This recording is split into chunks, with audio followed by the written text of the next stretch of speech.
sekalian, kita wukuf di sini. Kalau dibanding tahun 2004 belum ada apa-apanya, Pak. Kita memakai jarik di atasnya, panas seperti ini. Orang di bawah itu 10 orang satu tiang.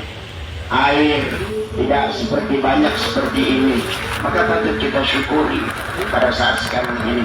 Kita enak, ada AC, ada kipas, tempatnya ini teduh. Dulu kalau panas seperti ini kita mencari teduh nggak bisa, karena di atas jarik-jarik itu bisa dicawel, bisa dipegang oleh kita, sangat dekat sekali. Panasnya bukan main, sampai-sampai baju ihram ini harus basah. Kenapa nggak kuat, kita panas. Ini alhamdulillah, patut kita syukuri. Kita ini belum ada apa-apanya dibanding dengan tahun-tahun yang sebelumnya. Peningkatan pelayanan pemerintah kita dengan cara-cara seperti ini, alhamdulillah kita wukuf nyaman, tempatnya enak, ada AC, air cukup. Dulu subhanallah, mau tidur itu ngecelup dulu, Pak, ngekum handuk baru ditaruh di badan, bisa tidur. Harus sekarang alhamdulillah. Makanya kalau dibanding-bandingkan, patut kita syukuri bersama, alhamdulillah. Tidak ada apa-apanya dengan waktu-waktu yang sebelum 2004. Mana balang jumrohnya sempit lagi. Labbaik Allahumma labbaik. Labbaik Allahumma labbaik. Innal hamda wan ni'mata laka wal mulk la syarika lak. Labbaik Allahumma labbaik. Labbaik la syarika lak labbaik. Innal hamda wan ni'mata laka wal mulk la syarika lak. Labbaik Allahumma labbaik. Labbaik la syarika lak labbaik. Innal hamda wan ni'mata laka wal mulk la syarika lak. Labbaik Allahumma labbaik. Labbaik la syarika lak labbaik. Innal hamda wan ni'mata laka wal mulk la syarika lak. Labbaik Allahumma labbaik. Labbaik la syarika lak labbaik. Innal hamda wan ni'mata laka wal mulk la syarika lak. Labbaik Allahumma labbaik. Labbaik la syarika lak labbaik. Innal hamda wan ni'mata laka wal mulk la syarika lak. Labbaik Allahumma labbaik. Labbaik la syarika lak labbaik. Innal hamda wan ni'mata laka wal mulk la syarika lak. Labbaik Allahumma labbaik. Labbaik la syarika lak labbaik. Innal hamda wan ni'mata laka wal mulk la syarika lak. Allahumma salli ala sayyidina Muhammad wa ala ali sayyidina Muhammad. Allahumma inna nas'aluka ridhaka wal jannah wa na'udzu bika min sakhatika wan nar. Rabbana atina fid dunya hasanah wa fil akhirati hasanah wa qina 'adzaban nar wa adkhilnal jannata ma'al ya aziz ya ghaffar ya rabbal alamin. Labbaik Allahumma labbaik. Labbaik la syarika lak labbaik. Innal hamda wan ni'mata laka wal mulk la syarika lak. Labbaik Allahumma labbaik. Labbaik la syarika lak labbaik. Innal hamda wan ni'mata laka wal mulk la syarika lak. Labbaik Allahumma labbaik. Labbaik la syarika lak labbaik. Innal hamda wan ni'mata laka wal mulk la syarika lak. Labbaik Allahumma labbaik. Labbaik la syarika lak labbaik.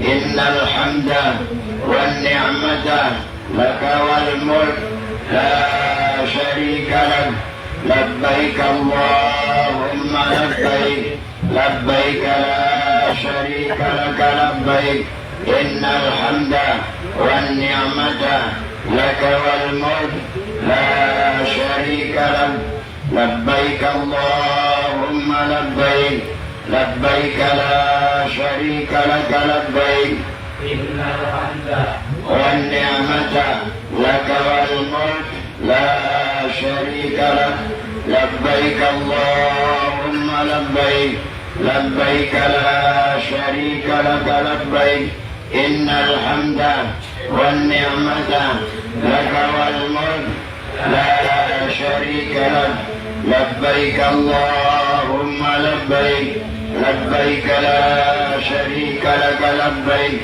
innal hamda wan ni'mata laka wal mulk la syarika lak Allahumma salli ala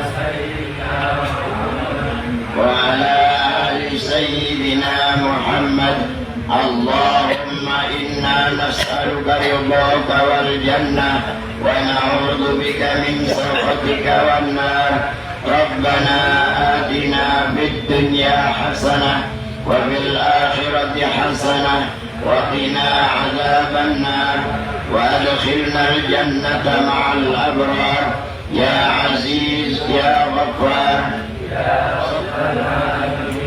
labbaik Allahumma labbaik labbaik la syarika lak labbaik innal hamda wan ni'mata laka wal mulk la syarika lak labbaik Allahumma labbaik labbaik la syarika lak labbaik innal hamda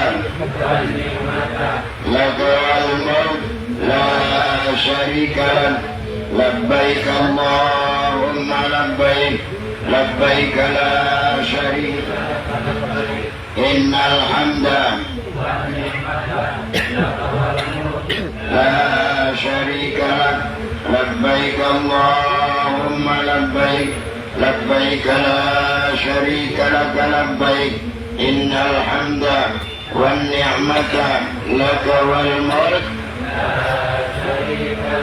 Allahumma salli ala sayyidina Muhammad wa ala ali sayyidina Muhammad Allahumma inna nas'aluka ridhaka wal jannah wa na'udzu bika min sakhatika wan nar Rabbana atina fid dunya hasanah wa fil akhirati hasanah wa qina adzaban nar وأدخلنا الجنة مع الأبرار يا عزيز يا غفار يا رب العالمين لبيك اللهم لبيك لبيك لا شريك لك لبيك إن الحمد والنعمة لك والملك لا شريك لك لبيك اللهم لبيك لبيك لا شريك لك لبيك إن الحمد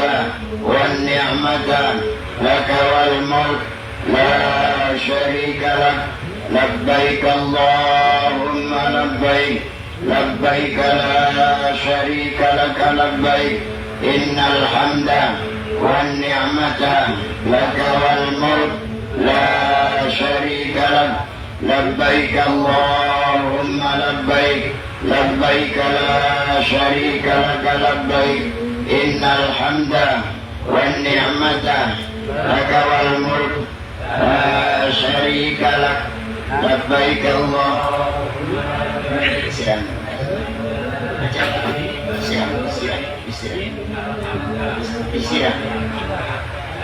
والملك لا شريك لك لبيك اللهم لبيك لبيك لا شريك لك لبيك إن الحمد والنعمة لك والملك لا شريك لك لبيك اللهم لبيك لبيك لا شريك لك لبيك إن الحمد والنعمة لك والملك لا شريك لك لبيك اللهم لبيك لبيك لا شريك لك لبيك إن الحمد والنعمة لك والملك لا شريك لك. Assalamualaikum warahmatullahi wabarakatuh. Bismillah, alhamdulillah, salatu wassalamu ala rasulillah wa ala alihi wa sahbihi man tabi'udah. La hawla wa la quwwata illa billah.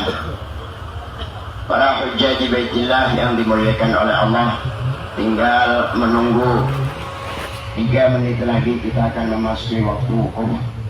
Untuk itu Bapak dan Ibu sekalian, kita sudah membentuk formasi barisan sholat.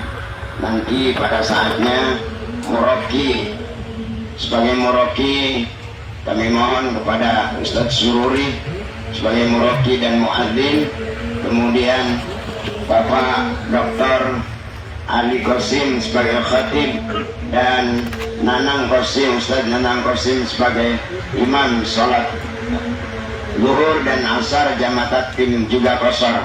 Maka dengan demikian Bapak dan Ibu sekalian, mohon dipersiapkan buku manasik, karena sehabis sholat selesai khutbah sholat kemudian kita membaca doa yang ada di buku manasik. Itulah prakteknya. Jadi pertama adalah muraki, adzan terlebih dahulu, kemudian muraki menaikkan seorang khatib, khutbah setelah selesai, kemudian langsung qomat melaksanakan sholat zuhur dan asar jama' takdim dan qasar. Mudah-mudahan semuanya bisa melaksanakan dan wukuf kita akan diterima oleh Allah Subhanahu wa taala. Sekian saja, kurang lebihnya mohon maaf. Assalamualaikum warahmatullahi wabarakatuh.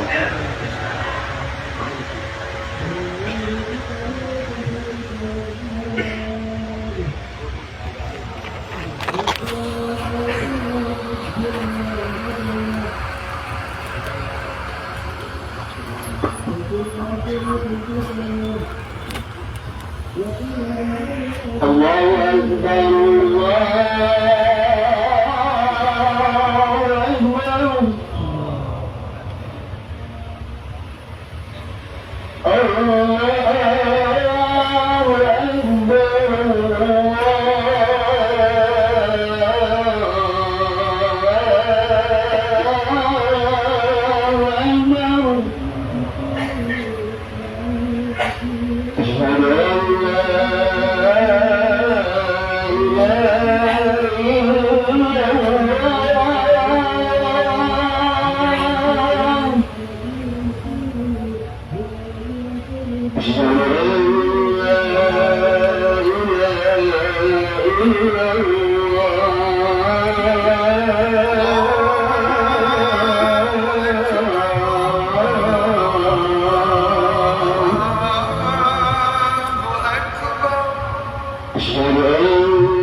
معاشر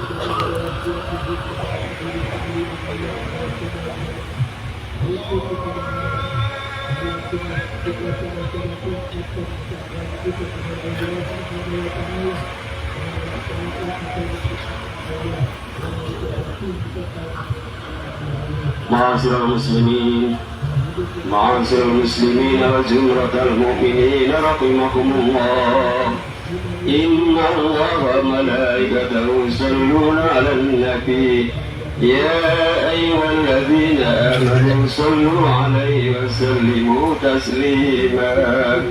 إذا صعد الخطيب على المنبر فلا يتكلمن أحدكم، أنصتوا واسمعوا وأطيعوا رحمكم الله، أنصتوا واسمعوا وأطيعوا رحمه الله، أنصتوا واسمعوا وأطيعوا رحمكم الله. بسم الله الرحمن الرحيم. اللهم صل وسلم وبارك على سيدنا وحبيبنا وشفينا وكريمنا ربنا مولانا محمد وسلم أصحاب رسول أجمعين. الحمد لله رب العالمين. اللهم قوي الإسلام من المسلمين والمسلمات والمؤمنين والمؤمنات الأحياء منهم والأموات، وانصرهم على المدين. يا رب اختم لنا منك بالخير ويا خير الناس برحمتك يا أرحم الراحمين.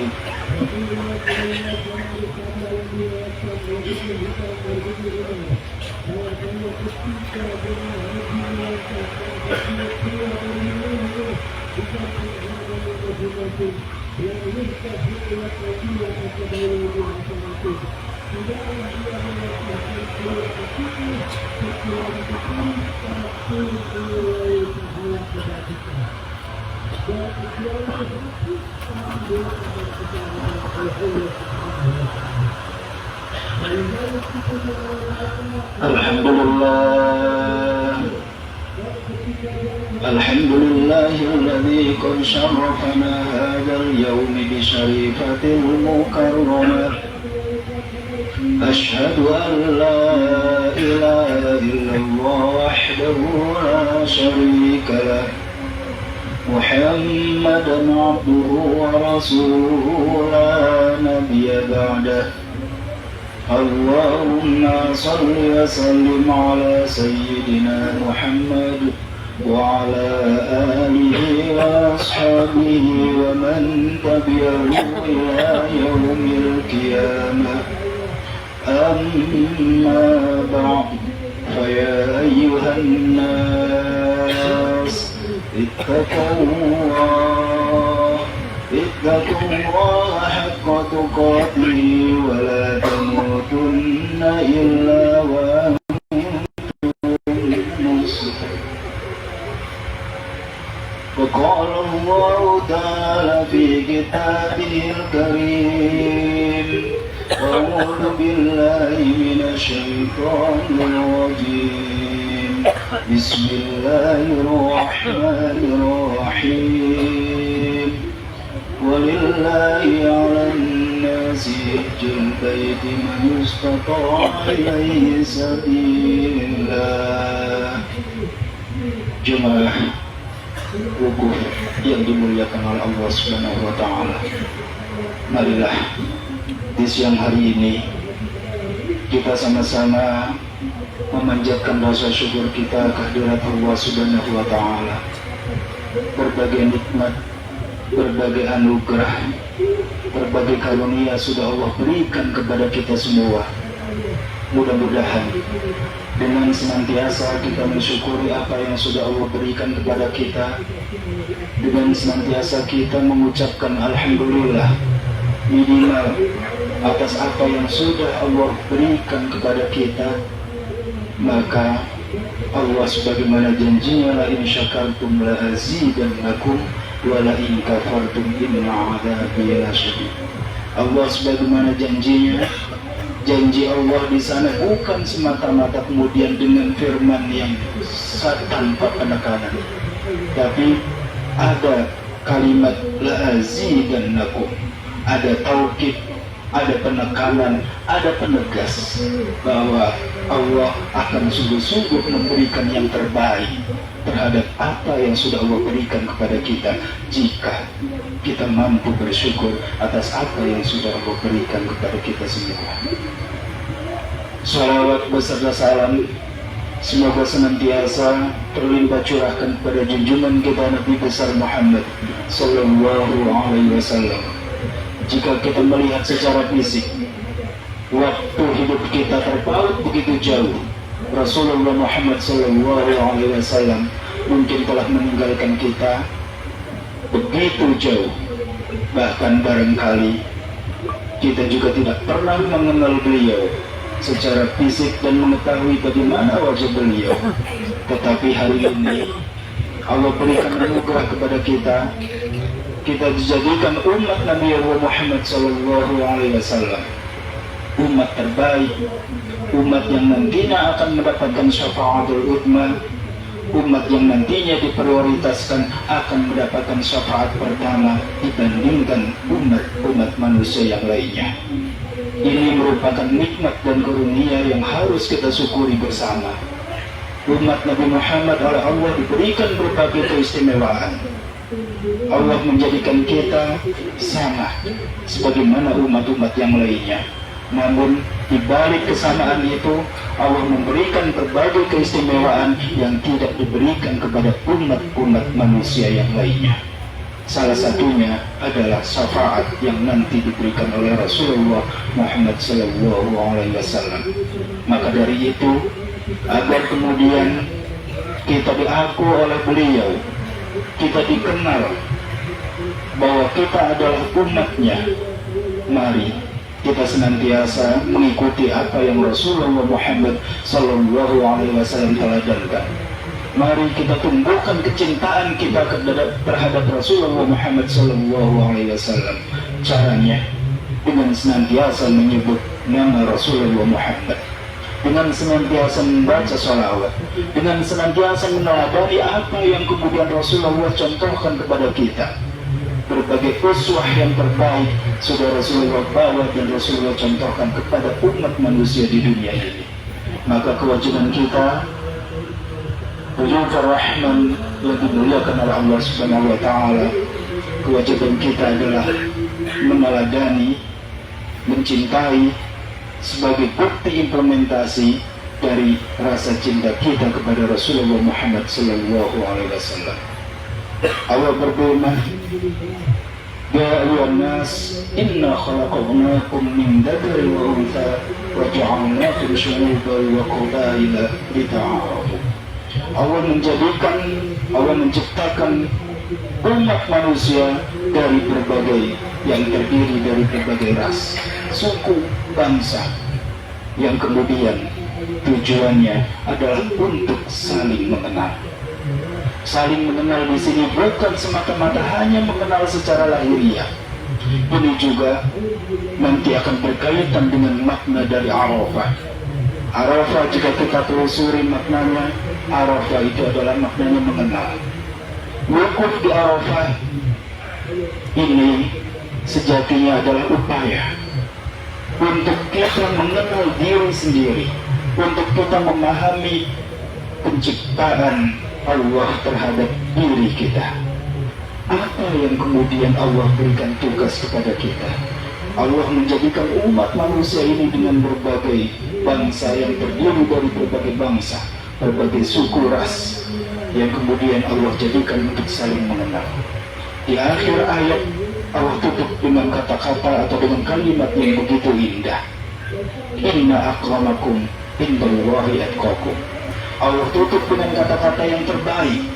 Di antara jutaan, miliaran orang yang bahkan hadir hari ini sebagai simbol berkumpulnya manusia-manusia di padang mahsyar, kita mungkin tidak akan bisa membedakan siapa orang yang di samping kita, siapa orang yang kemudian di depan dan di belakang kita. Semuanya berpakaian sama, memakai baju ihram, semuanya memakai kain ihram, yang di situ tergambarkan bahwa tidak ada satupun orang yang kemudian berbeda dari semua manusia yang telah diciptakan oleh Allah Subhanahu wa Ta'ala. Yang membedakan adalah derajat ketakwaan kita kepada Allah Subhanahu wa Ta'ala. Maka melalui media wukuf ini yang nanti kita sama-sama akan lakukan dengan munajat kepada Allah Subhanahu wa Ta'ala, kami selaku khatib mengingatkan kepada diri kami sendiri, wabil khusus dan umumnya kepada jamaah Al-Yufrah yang semuanya. Mari di momentum yang sudah kita tunggu begitu lama ini, kita manfaatkan hari ini dengan amalan-amalan yang terbaik. Wa ma khalaqtul jinna wal insa illa liya'budun. Ketika Allah menciptakan kita dengan berbagai bangsa, berbagai ras, berbagai suku, sejatinya ketika kita renungi bersama, maka tugas makhluk yang kemudian diciptakan Allah itu adalah hanya untuk beribadah. Bagaimana mempersembahkan ibadah yang terbaik kepada Allah, inilah tugas kita. Bagaimana kemudian kita mampu mempersembahkan apa yang diperintahkan oleh Allah dengan amalan-amalan yang terbaik, inilah tugas kita. Dan janji Allah ketika kemudian inna akramakum indallahi atqakum, dalam ayat yang lain Allah menjanjikan barang siapa yang kemudian mampu menapaki derajat, menempati, dan pada akhirnya dia menjadi orang-orang yang terbaik, terjemahan bebasnya, atau orang-orang yang bertakwa, maka balasannya adalah lahum jannatun tajri min tahtihal anhar. Siapa kategori orang-orang yang bertakwa? Allah menggambarkan dalam berbagai ayat banyak kategorinya, tetapi semuanya seringkali digambarkan bahwa ketika kemudian mendudukkan manusia itu dengan dua fungsi, yakni ada ibadah yang sifatnya hablum minallah dan ada ibadah yang sifatnya hablum minannas. Dalam surat Al-Imran ini menarik untuk kita cermati.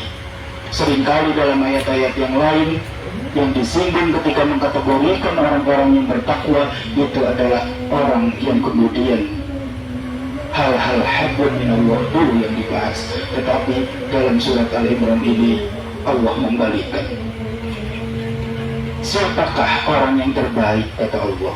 Siapakah orang yang diaku memiliki derajat orang-orang yang bertakwa? Kata Allah, yang pertama adalah alladzina yunfikuna fis-sarra'i. Alladzina yunfikuna fis-sarra'i wad-dharra.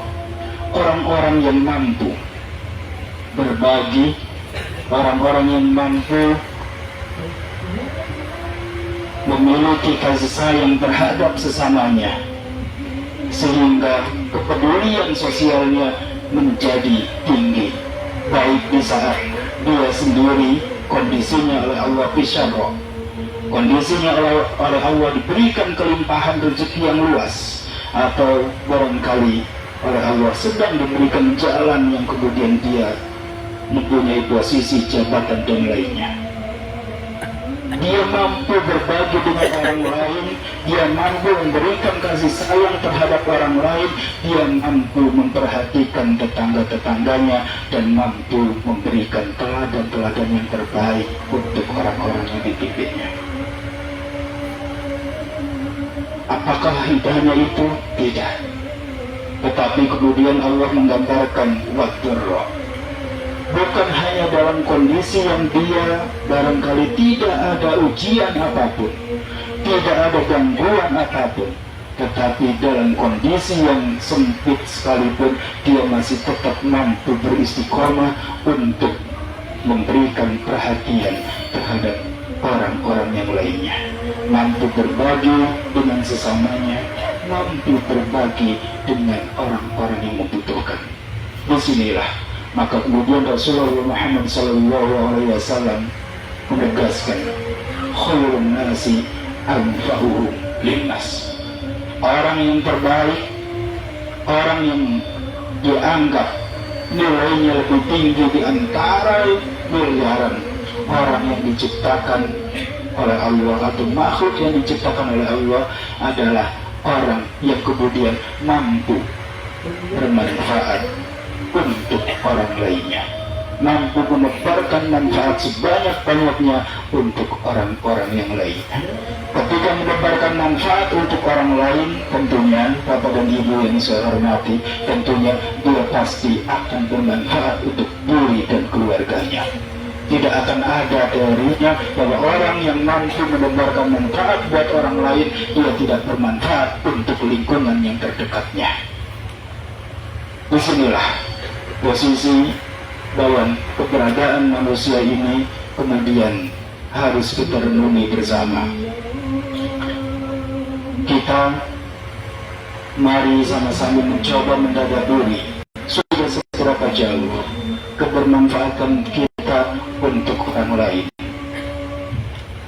Imam Wahbah Zuhaili menjelaskan bahwa tugas manusia yang pertama itu adalah dalam konteks menebarkan kebermanfaatan, yakni yang harus dibangun dulu adalah binaul fardi, artinya memperbaiki diri, sehingga pada akhirnya ketika dirinya sudah mampu berbuat apa yang dirasa baik, maka kemudian berusaha untuk ditularkan untuk yang lebih luas, yakni binaul usra.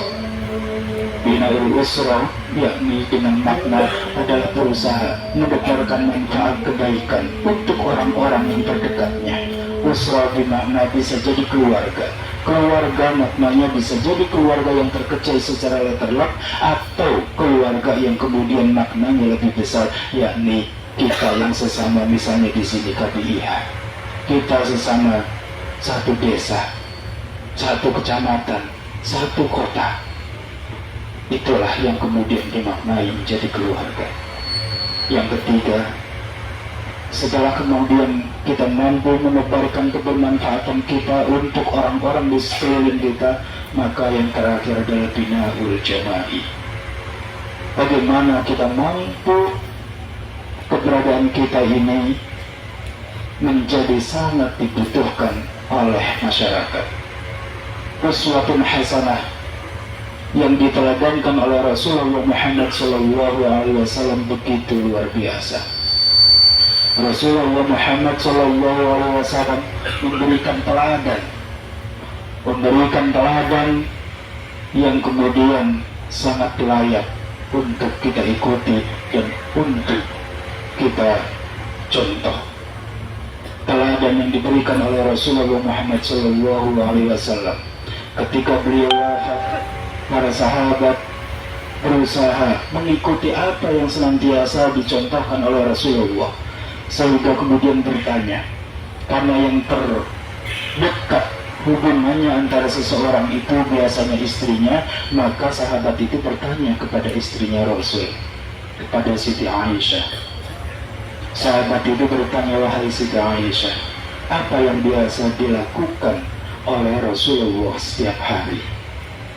Banyak yang dilakukan oleh Rasulullah yang juga para sahabat tidak tahu. Maka kemudian apa jawaban Siti Aisyah? Karena khuluquhul Quran. Siti Aisyah menjawab, apa yang dilakukan oleh Rasulullah Muhammad SAW adalah apa yang ada di dalam Al-Quran. Akhlaknya Rasulullah Muhammad SAW adalah akhlak yang dicontohkan dalam Al-Quran. Hari ini Diyufur Rahman yang dimuliakan oleh Allah Subhanahu wa Ta'ala, mari kita mentadaburi diri kita, sudah sejauh mana kebermanfaatan kita untuk orang-orang di sekeliling kita.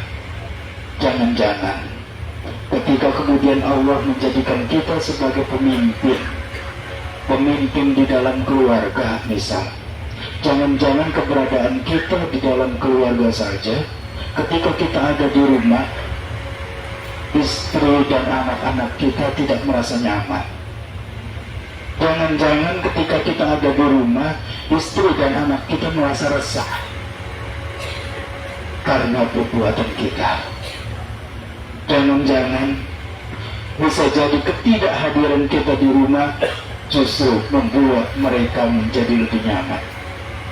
Jika ini yang terjadi, maka bapak-bapak dan ibu-ibu, mari dimulai dari Yaumul Arafah ini, kita memohon ampun kepada Allah, kita bertobat kepada Allah.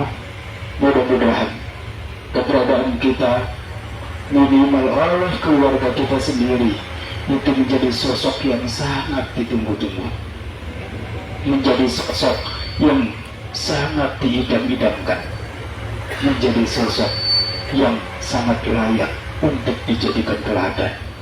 Begitupun ketika kita berada di masyarakat, jangan sampai keberadaan kita di masyarakat, ketika kita hadir di masyarakat, malah masyarakat menjadi resah. Jangan sampai keberadaan kita di masyarakat, ketika kita ada di sana, malah mereka menjadi tidak senang.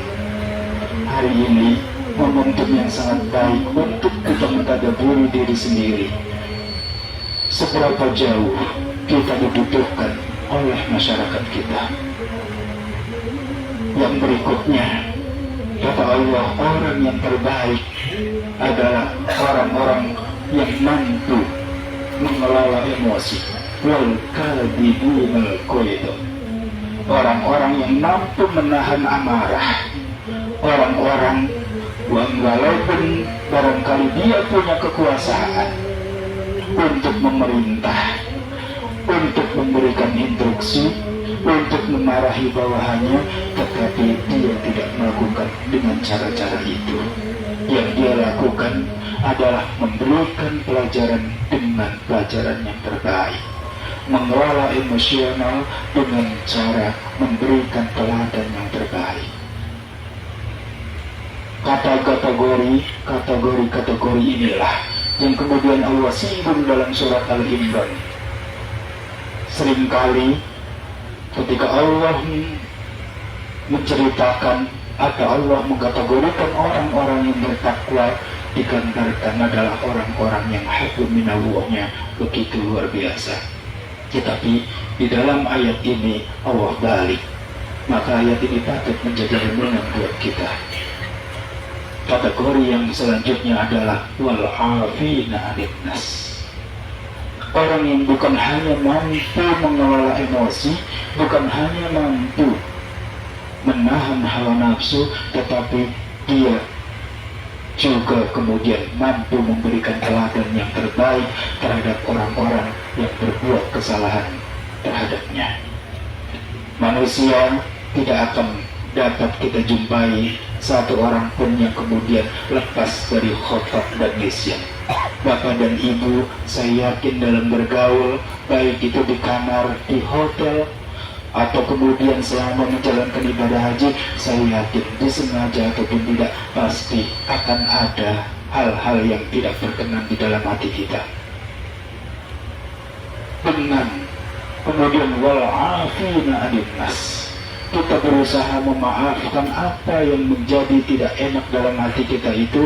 Itulah Allah gambarkan kategori orang-orang yang bertakwa. Jadi mari jamaah haji yang dimuliakan oleh Allah Subhanahu wa Ta'ala, kita berusaha di hari Arafah ini, sebagaimana kemudian Al-Hajju Arafah, haji secara letterlock ini maknanya punya dua makna.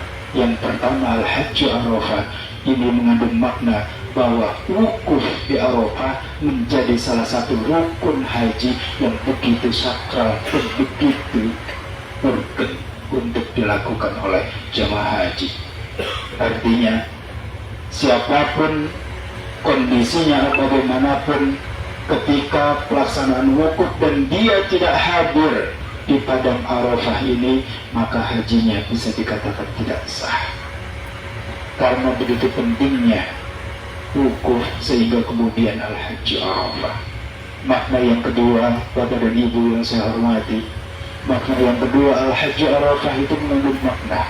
Arafah ini adalah mengetahui, Arafah ini mengenali, Arafah ini memahami.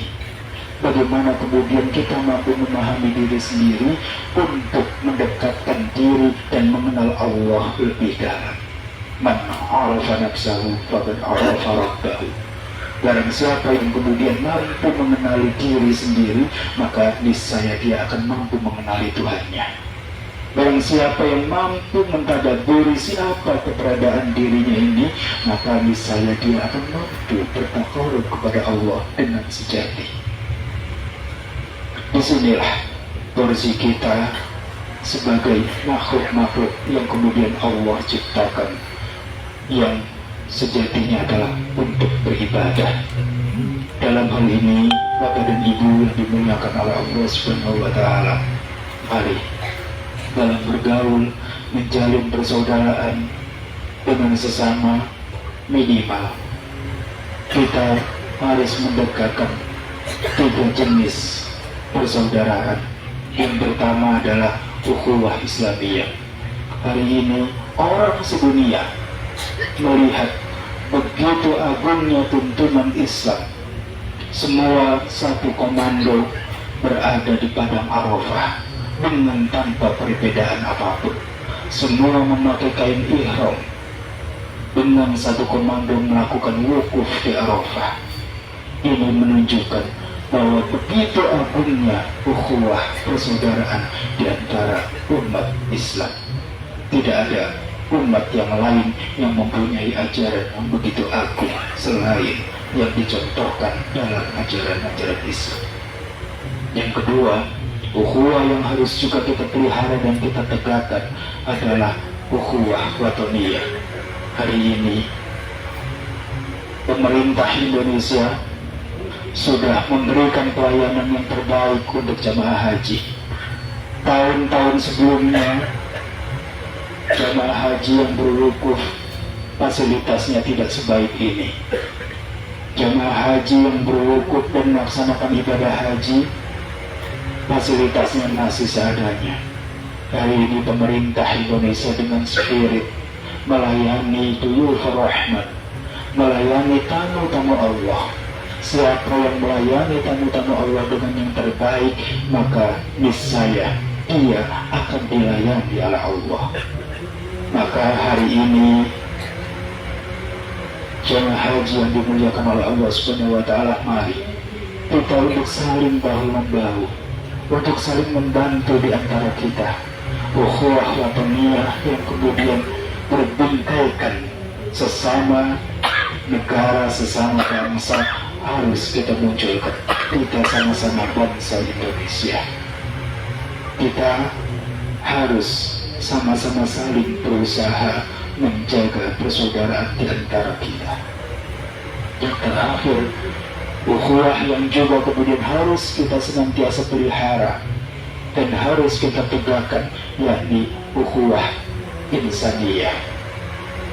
Ukhuwah insaniyah yakni persaudaraan di antara umat manusia yang sudah tidak lagi berbingkaikan agama, yang sudah tidak lagi berbingkaikan negara, tetapi lebih luas lagi persaudaraan yang dibingkai dengan semangat kebersamaan sesama makhluk yang diciptakan oleh Allah Subhanahu wa Ta'ala.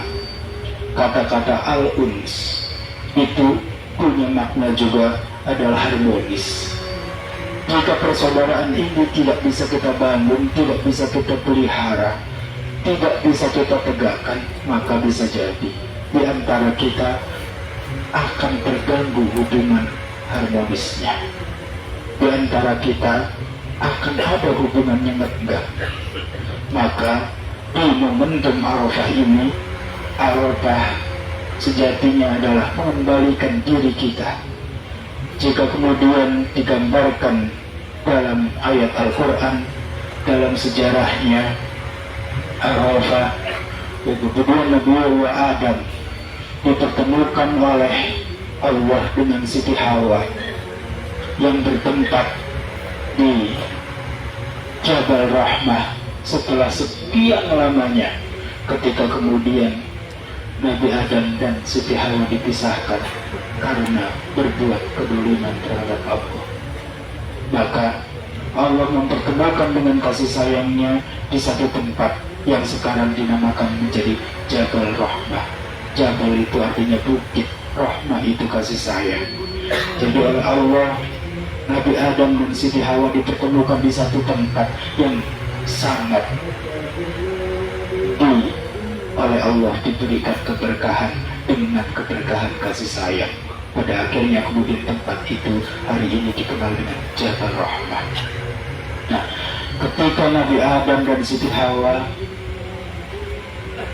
menyadari kesalahannya, menyadari bahwa apa yang dilakukannya itu salah, berusaha bertaubat. Taubatnya Nabi Adam diabadikan dalam Al-Quran. Rabbana zalamna anfusana wa illam taghfir lana wa tarhamna lanakunanna minal khasirin. Maka kemudian Allah ketika Nabi Adam bertaubat dan menyadari kesalahannya, Allah mengembalikan. Fatalaqa Adamu min rabbihi kalimatin fataba alaihi. Allah menerima taubat Nabi Adam. Allah menerima taubat Nabi Adam, dan pada akhirnya kemudian Nabi Adam diberikan oleh Allah sesuatu yang tentunya menjadi anugerah dari apa yang diberikan oleh Allah kepada Nabi Adam. Salah satunya adalah dipertemukan dengan Siti Hawa. Jemaah wukuf rahmat rahimakumullah, di momentum wukuf ini selanjutnya Allah menggambarkan ketika orang-orang yang bertakwa adalah orang-orang yang mampu menjaga hablum minan nas. Allah juga mengingatkan kita, bukan hanya tugas kita itu memperbaiki dan menjaga ibadah yang sifatnya hablum minan nas, tapi ada ibadah lain yang sifatnya adalah hablum minallah, ibadah yang hubungannya secara vertikal dengan Allah. Walladzina idza fa'alu fahisatan aw zalamu anfusahum dzakarallaha fastaghfiru lidzunubihim. Kata Allah, orang-orang yang kemudian dianggap yang terbaik dan dijanjikan surga itu adalah orang-orang yang ketika dia berbuat fahisyah, berbuat kejelekan, berbuat zalim, kemudian dia menyadari kedolimannya, dia menyadari kesalahannya, dia menyadari bahwa apa yang diperbuatnya itu ternyata tidak sesuai dengan tuntunan yang telah dicontohkan oleh Rasulullah, tidak sesuai dengan ajaran yang telah diperintahkan oleh Allah dalam Al-Quran. Maka kemudian dia fahisatan aw zalamu anfusahum dzakarullaha fastaghfiru lidzunubihim. Mereka mendekat kepada Allah dengan zikir, dengan munajat, dan kemudian memohon ampun kepada Allah. Hari ini insya Allah sebentar lagi kita akan sama-sama bermunajat, kita akan sama-sama berzikir untuk melindungi diri kita, untuk bertakarub kepada Allah, untuk memohon ampun kepada Allah. Banyak sekali dosa yang tentunya sudah kita lakukan selama hidup ini. Maka di hari yang sangat Allah muliakan ini, Diyufur Rahman rahimakumullah, mari manfaatkan waktu dengan sebaik-baiknya. Kita bermunajat, bertakarub dan memohon ampun, sehingga pada akhirnya oleh Allah sebagai bentuk implementasi dari zikir doa kita ini, kemudian Allah menerima taubat kita. Allah memberikan yang terbaik untuk kita semua sebagai oleh-oleh dari pelaksanaan ibadah haji, pelaksanaan rukun Islam yang kelima ini. Mudah-mudahan ada manfaatnya. Barakallahu li wa lakum fil Qur'anil 'azim wa nafa'ana wa iyyakum bima fihi minal ayati wa dzikril hakim wa taqabbalallahu minna wa minkum tilawatahu innahu huwas samiul 'alim.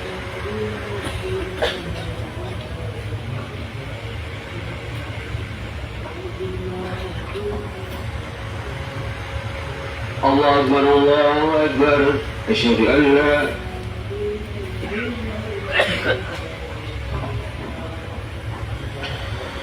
الحمد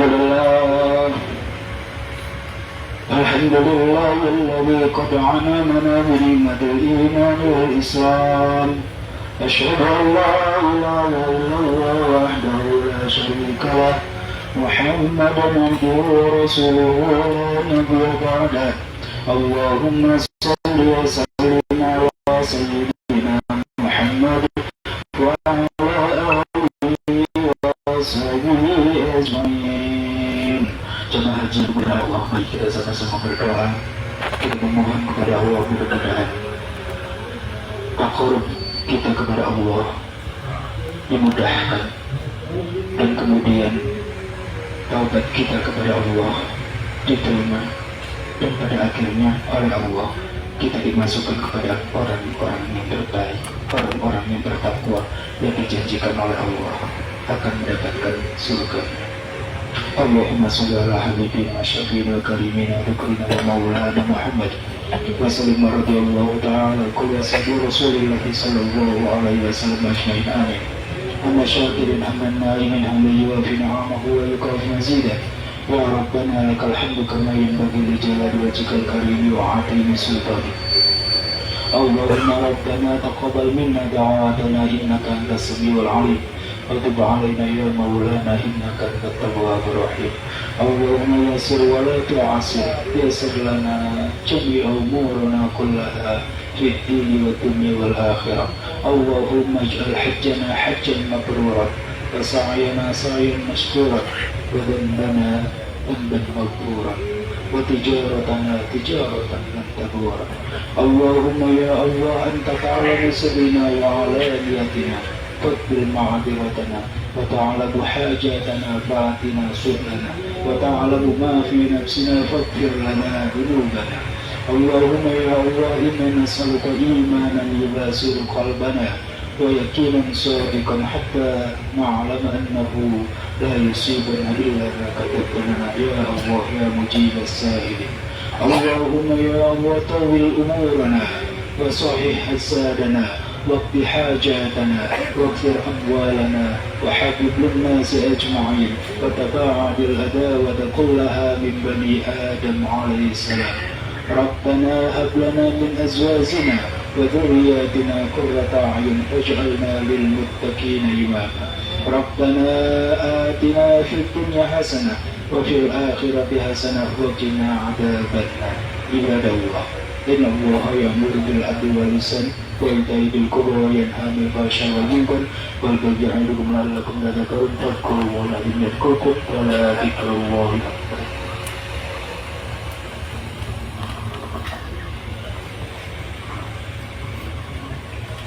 الله أكبر الله أكبر أشهد أن لا إله إلا الله أشهد أن محمدا رسول الله. حي على الصلاة حي على الفلاح قد قامت الصلاة قد قامت الصلاة. الله أكبر الله أكبر لا إله إلا الله.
الله أكبر.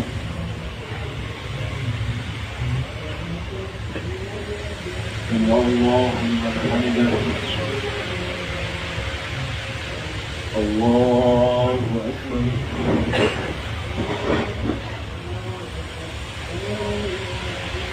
الله أكبر.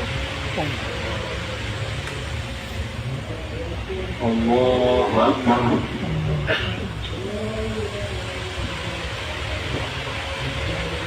الله أكبر.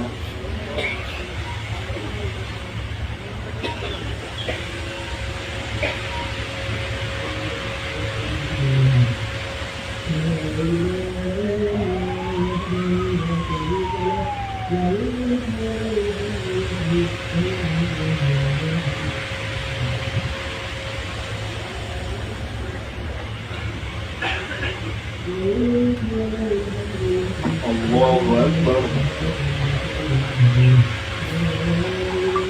سمع الله لمن حمده. الله أكبر. الله أكبر. الله أكبر.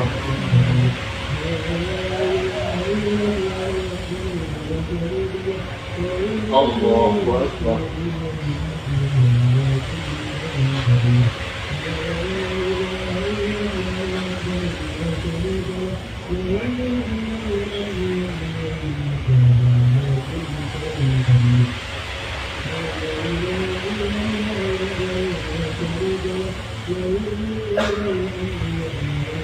السلام عليكم ورحمة الله. السلام عليكم ورحمة الله.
الله أكبر. سمع الله لمن حمده. الله أكبر. الله أكبر. الله أكبر.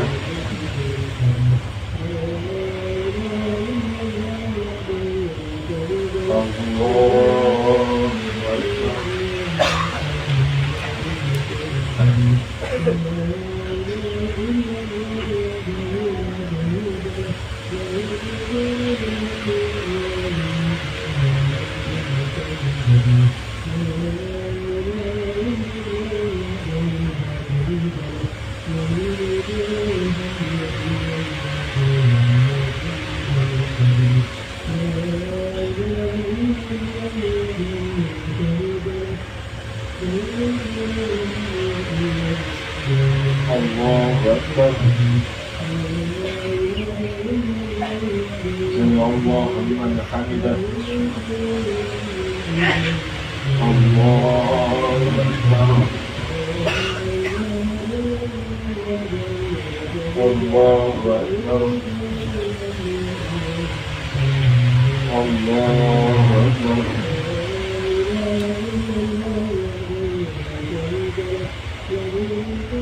الله أكبر.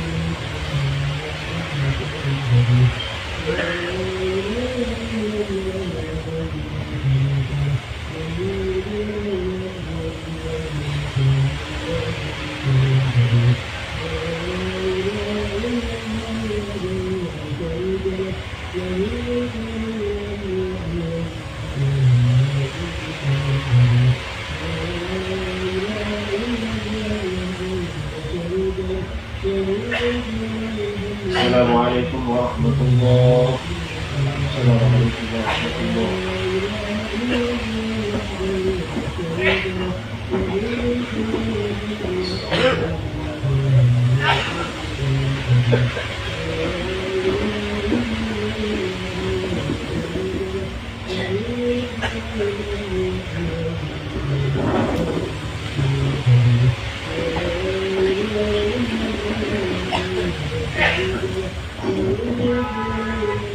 Maka dibuka doa bacaan saat wukuf di Arafah.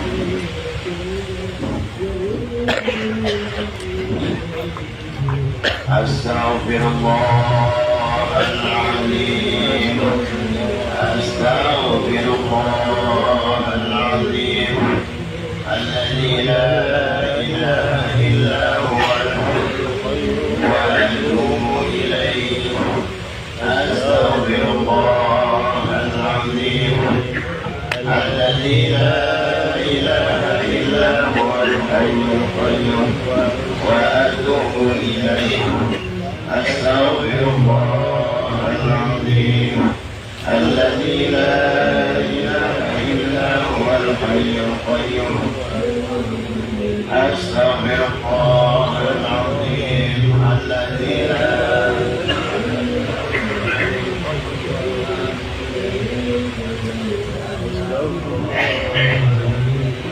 الذي لا إله إلا هو وأتوب إليه. أستغفر الله العظيم الذي لا إله إلا هو الحي القيوم وأتوب إليه. أستغفر الله العظيم الذي لا إله إلا هو الحي القيوم وأتوب إليه. أستغفر الله العظيم الذي لا إله إلا هو الحي القيوم وأتوب إليه. أستغفر الله العظيم الذي لا إله إلا هو الحي القيوم وأتوب إليه.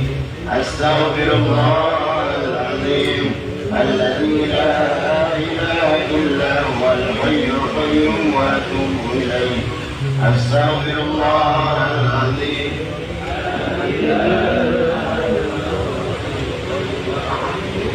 أستغفر الله العظيم الذي لا إله إلا هو الحي القيوم وأتوب إليه.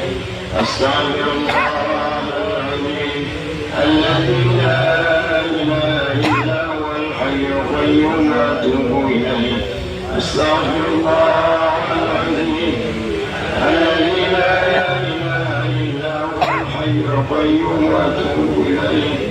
أستغفر الله العظيم الذي لا إله إلا هو. Ya Allah, ampuni dosa kami ya Allah. Dosa yang tidak bisa berbakti pada kedua orang tua ya Allah. Astaghfirullahaladzim alladzi la ilaha illa huwal hayyul qayyum wa atubu ilaih. Ya Allah, ampuni dosa kami ya Allah. Banyak sekali kewajiban yang saya tinggalkan ya Allah. Astaghfirullahaladzim alladzi la ilaha illa huwal hayyul qayyum wa atubu ilaih. Maka sambil diingat-ingat dosa yang banyak dilakukan oleh kita. Astaghfirullahaladzim alladzi la ilaha illa huwal hayyul qayyum wa atubu ilaih.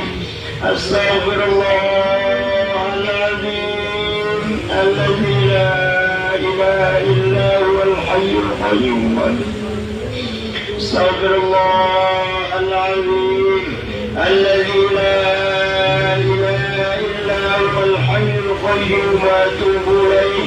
أستغفر الله العظيم الذي لا إله إلا هو الحي القيوم وأتوب إليه. Ya Allah, kenapa panasnya Arafah saja kami sudah gelisah ya Allah, apalagi panasnya api neraka ya Allah. Untuk itu ampuni dosa kami ya Allah. Astaghfirullahaladzim الذي لا إله إلا هو الحي القيوم وأتوب إليه أستغفر الله العظيم الذي لا إله إلا هو الحي القيوم وأتوب إليه أستغفر الله الذي لا إله إلا هو الحي القيوم وأتوب إليه أستغفر الله العظيم الذي لا إله إلا هو الحي القيوم وأتوب إليه أستغفر الله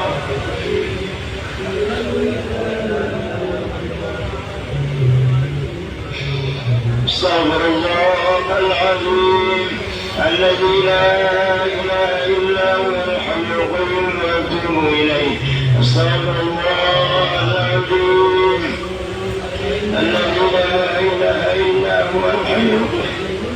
Kenapa ya Allah istri-istri kami sering melawan? Apakah kurang mampu kami membina istri-istri kami ya Allah? Ampuni ya Allah. أستغفر الله العظيم الذي لا إله إلا هو الحي القيوم وأتوب إليه أستغفر الله العظيم الذي لا إله إلا هو الحي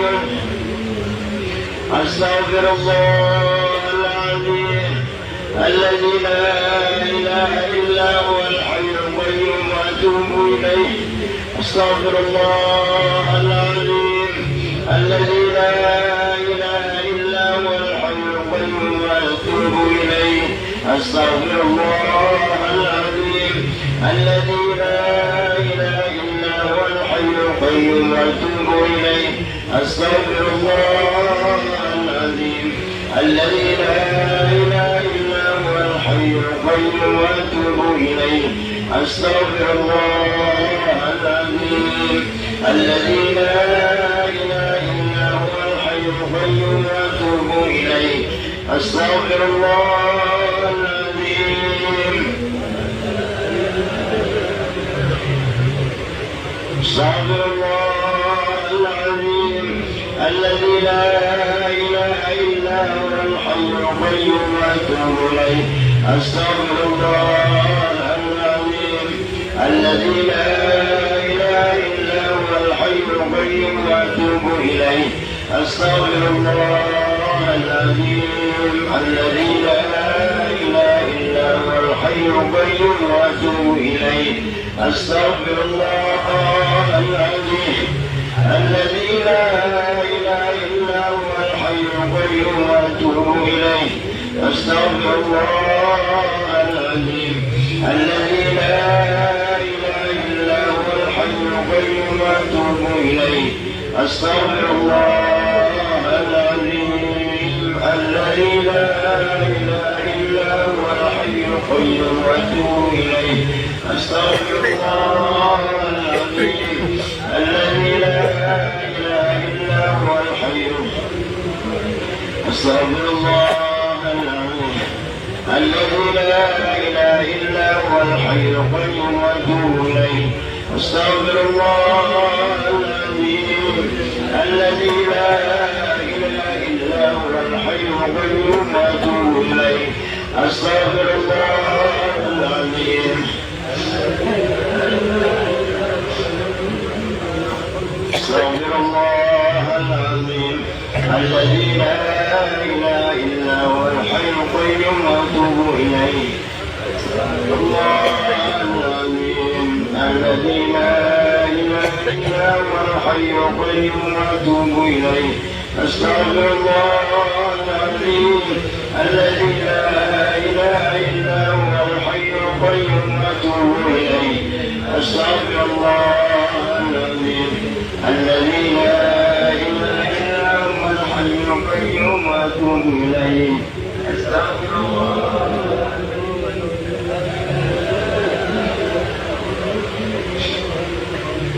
أستغفر الله العظيم الذي لا إله إلا هو الحي القيوم وأتوب إليه أستغفر الله العظيم الذي لا القيوم وأتوب إليه أستغفر الله العظيم الذي لا إله إلا هو الحي أستغفر الله العظيم الذي لا إله إلا هو الحي أستغفر الله العظيم الذي لا إله إلا هو الحي القيوم وأتوب إليه أستغفر الله العظيم الذي لا إله إلا هو الحي القيوم وأتوب إليه أستغفر الله العظيم الذي لا إله إلا هو الحي القيوم وأتوب إليه أستغفر الله العظيم الذي لا إله إلا هو الحي القيوم وأتوب إليه أستغفر الله العظيم حي القيوم وأتوب إليه أستغفر الله العظيم الذي لا إله إلا هو الحي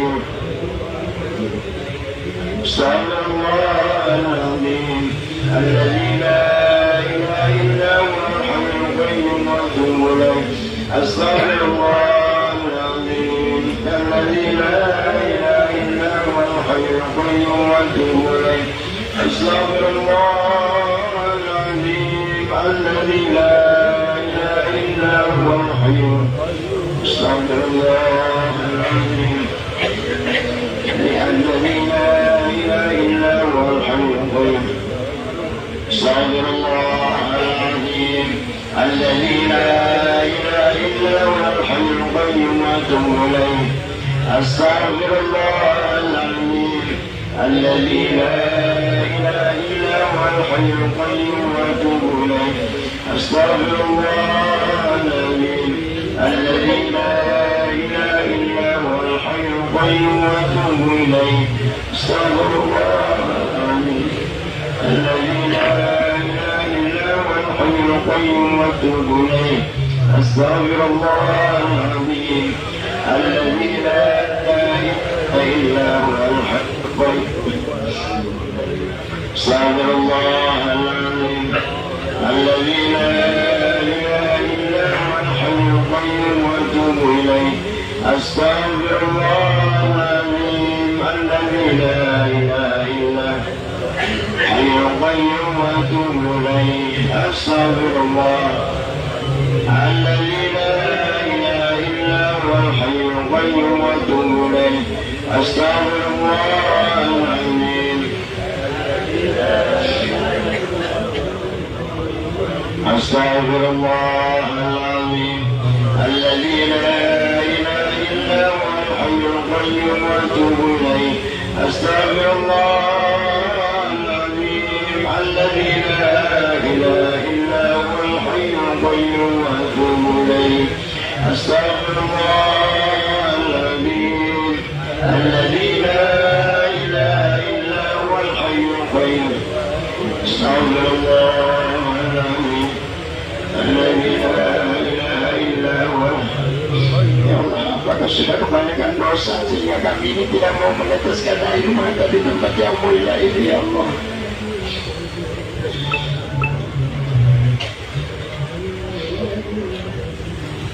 Astagfirullah. Alladzi la ilaha illa huwa.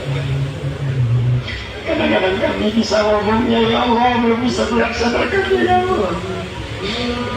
Astaghfirullahaladzim alladzi la ilaha illa huwal hayyul qayyum. Astaghfirullahaladzim alladzi la ilaha illa huwa. Astaghfirullahaladzim.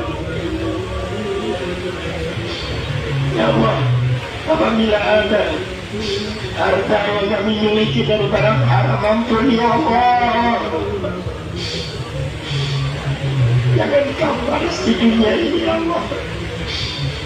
Ampunanmu sangat luas, ya Allah. Astagfirullahaladzim Astagfirullahaladzim alladzi la ilaha illa huwal hayyul qayyum wa atubu ilaihi. Astagfirullah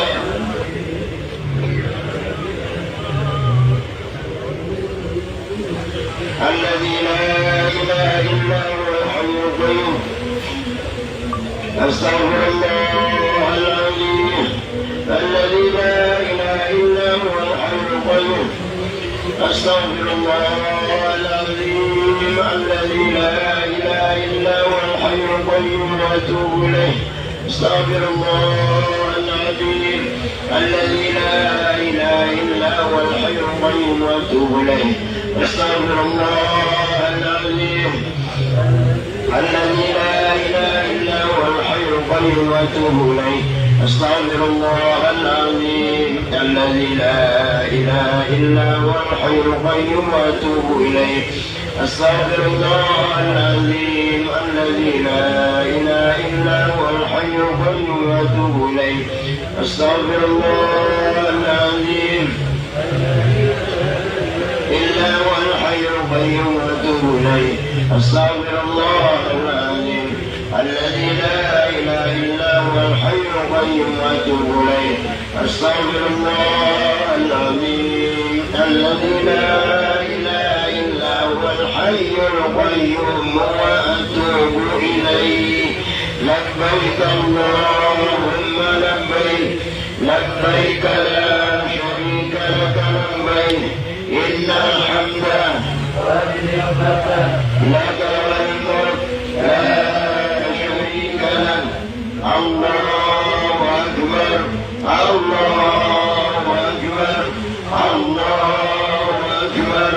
لا إله إلا الله والله أكبر. الله أكبر ولله الحمد. الله أكبر الله أكبر الله أكبر. لا إله إلا الله والله أكبر. الله أكبر ولله الحمد. الله أكبر الله أكبر الله أكبر. لا إله إلا الله والله أكبر. الله أكبر ولله الحمد. لا إله إلا الله وحده لا شريك له له الملك وله الحمد يحيي ويميت وهو على كل لا إله إلا الله وحده لا شريك له له الملك والحمد يحيي ويميت وهو على كل شيء قدير.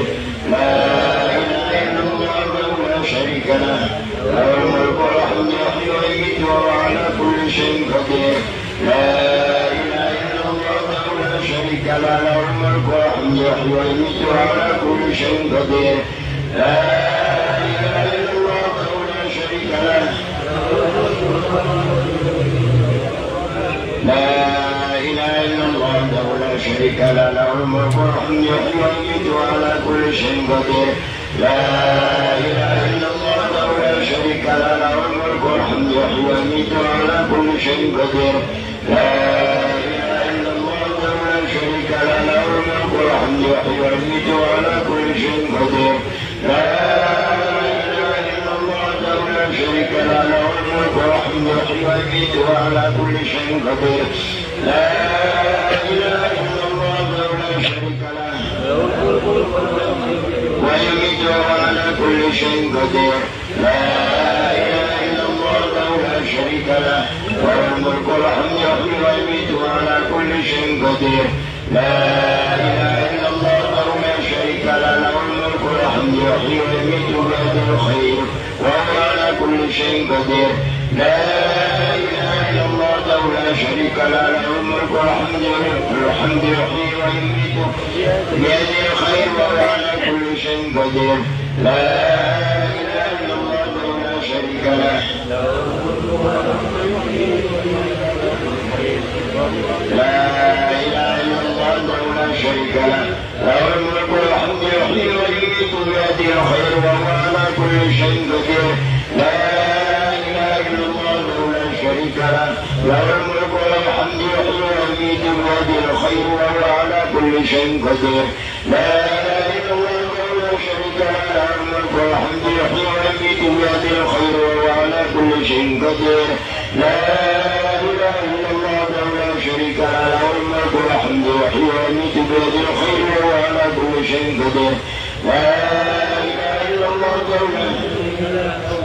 لا الملك والحمد يحيي ويميت بيده الخير وهو على كل شيء قدير لا إله إلا الله لا شريك له له الملك والحمد يحيي ويميت بيده الخير وهو على كل شيء قدير لا إله إلا الله لا شريك له له الملك والحمد يحيي ويميت بيده الخير وهو لا إله إلا الله لا شريك له بيده الخير وهو على كل شيء قدير لا إله إلا الله لا شريك له له الملك والحمد يحيي ويميت بيده الخير وعلى كل شيء قدير لا إله إلا الله لا شريك له له الملك والحمد يحيي ويميت بيده الخير وهو على كل شيء قدير لا إله إلا الله لا شريك له بيده الخير وهو على كل شيء قدير لا إله إلا الله لا شريك له له الملك والحمد يحيي ويميت بيده الخير وهو على كل شيء قدير لا إله إلا الله لا شريك له له الملك والحمد يحيي ويميت بيده الخير وهو على كل شيء قدير لا إله إلا الله لا شريك له له الملك والحمد يحيي ويميت بيده الخير وهو على كل شيء قدير لا إله إلا الله لا شريك له ويميت بيده الخير وهو على كل شيء قدير لا إله إلا الله لا شريك له له الملك والحمد يحيي ويميت بيده الخير لا إله إلا الله لا شريك له له الملك والحمد يحيي ويميت بيده الخير وعلى كل شيء قدير لا إله إلا الله لا شريك له له الملك والحمد يحيي ويميت بيده الخير لا إله إلا الله لا شريك له له الملك والحمد يحيي ويميت بيده الخير لا إله إلا الله ويميت بيده الخير وهو على كل شيء قدير لا إله إلا الله لا شريك له له الملك والحمد يحيي ويميت بيده الخير وهو على كل شيء قدير لا إله إلا الله لا شريك له له الملك والحمد يحيي ويميت بيده الخير وهو على كل شيء قدير لا إله إلا الله لا شريك له له الملك والحمد يحيي ويميت بيده الخير وهو على كل شيء قدير لا إله إلا الله لا شريك له له الملك والحمد يحيي ويميت بيده الخير يحيي ويميت بيده الخير وهو على كل شيء قدير لا إله إلا الله لا شريك له له الملك والحمد يحيي بيده الخير وهو على كل شيء قدير لا إله إلا الله لا شريك له له الملك والحمد يحيي ويميت بيده الخير وهو على كل شيء قدير لا إله إلا الله لا شريك له له الملك والحمد يحيي ويميت بيده الخير وهو على كل شيء قدير لا إله إلا الله لا شريك له له الملك والحمد يحيي ويميت بيده الخير وهو على كل شيء قدير لا إله إلا الله لا شريك له له الملك والحمد يحيي ويميت بيده الخير وهو على لا إله إلا الله لا شريك له الحمد يحيي ويميت بيده الخير وهو على كل شيء قدير لا إله إلا الله لا شريك له الحمد يحيي ويميت بيده الخير وهو على كل شيء قدير لا إله إلا الله لا شريك له له الملك والحمد يحيي ويميت بيده الخير وهو على كل شيء قدير لا إله إلا الله لا شريك له بيده الخير وهو على كل شيء قدير لا إله إلا الله لا شريك له له الملك والحمد يحيي ويميت بيده الخير وهو على كل شيء قدير لا إله إلا الله لا شريك له الحمد يحيي ويميت بيده الخير وهو على كل شيء قدير لا إله إلا الله لا شريك له له الملك والحمد يحيي ويميت بيده الخير وهو على كل شيء قدير لا إله إلا الله لا شريك له لا إله إلا الله لا شريك له له الملك والحمد يحيي ويميت بيده الخير وهو على لا إله إلا الله شريك له له الملك والحمد يحيي ويميت بيده الخير وعلى كل شيء قدير لا إله إلا الله وحده لا شريك له له الملك والحمد يحيي ويميت بيده الخير لا إله إلا الله وحده لا شريك له بيده الخير وعلى كل شيء قدير لا إله إلا الله وحده لا شريك له له الملك والحمد يحيي ويميت بيده الخير وعلى كل شيء قدير لا إله إلا الله وحده لا شريك له له الملك والحمد يحيي ويميت بيده الخير وعلى كل شيء قدير لا إله إلا الله وحده لا شريك له له الملك والحمد يحيي ويميت بيده الخير وعلى كل شيء قدير لا إله إلا الله وحده لا شريك له لا إله إلا الله وحده لا شريك له له الملك والحمد يحيي ويميت بيده الخير وعلى كل شيء قدير لا إله إلا الله وحده لا شريك له له الملك والحمد يحيي ويميت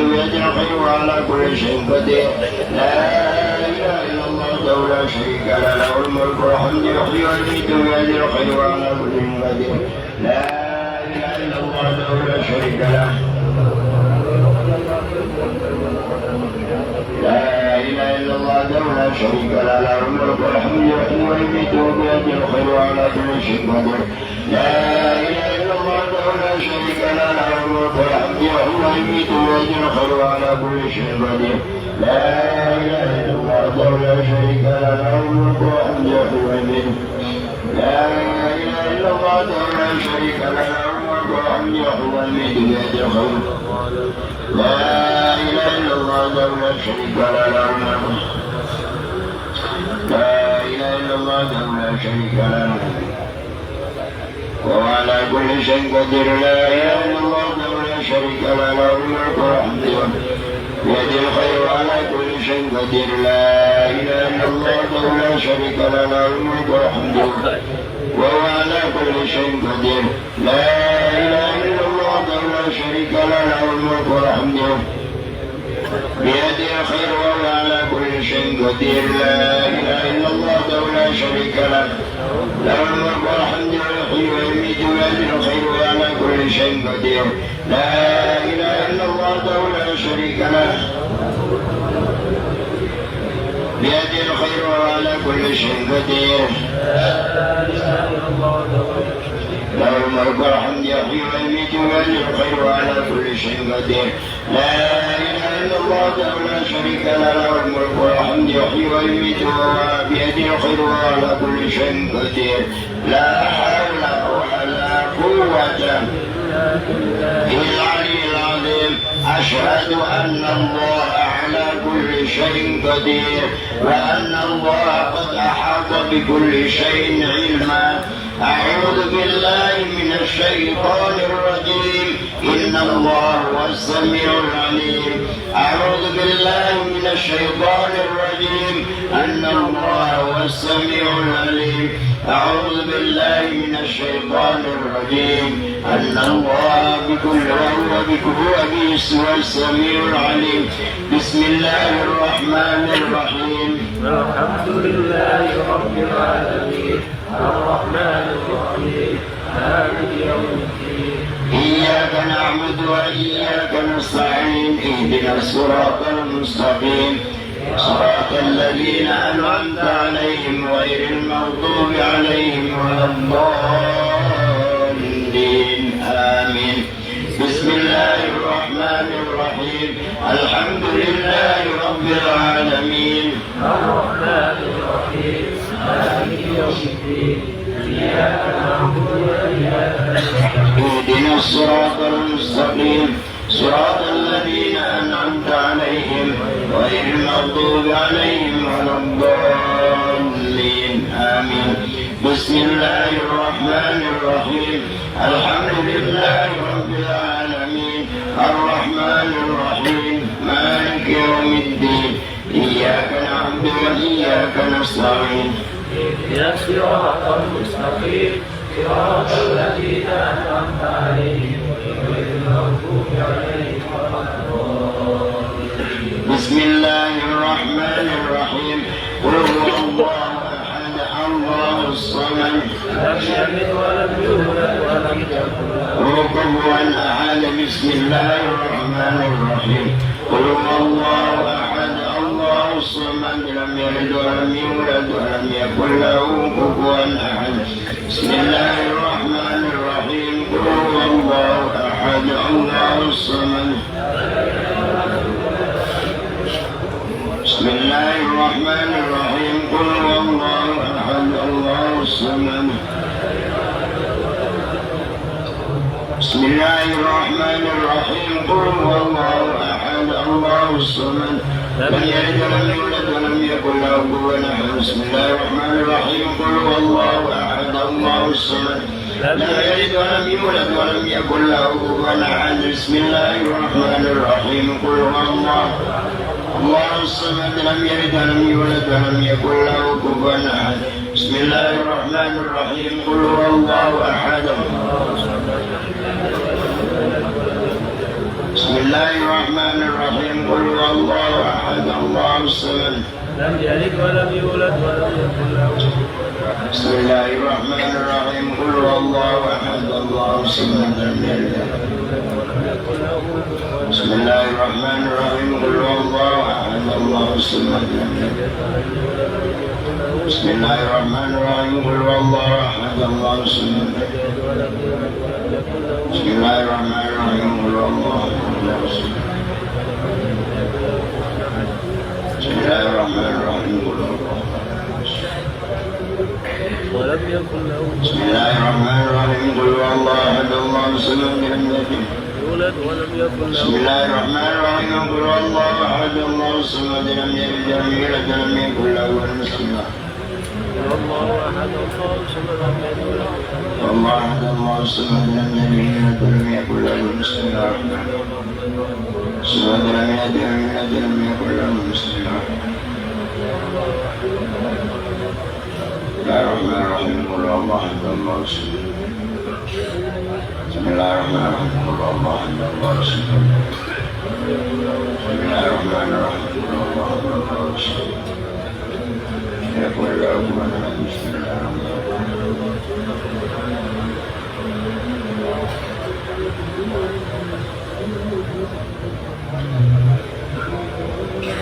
بسم الله الرحمن الرحيم قل هو الله أحد الله لم يلد ولم يولد ولم يكن له كفوا أحد بسم الله الرحمن الرحيم قل هو الله الله الصمد لم يلد ولم يولد ولم يكن له كفوا أحد بسم الله الرحمن الرحيم قل هو الله لم يلد ولم يولد ولم يكن له كفوا أحد بسم الله الرحمن الرحيم قل هو الله أحد الله الصمد لم يلد ولم يولد ولم يكن له كفوا أحد بسم الله الرحمن الرحيم قل هو الله أحد الله الصمد لم يلد ولم يولد ولم يكن له كفوا أحد بسم الله الرحمن الرحيم قل هو الله أحد الله الصمد ولم يكن له كفوا أحد بسم الله الرحمن الرحيم قل هو الله الله الصمد لم يلد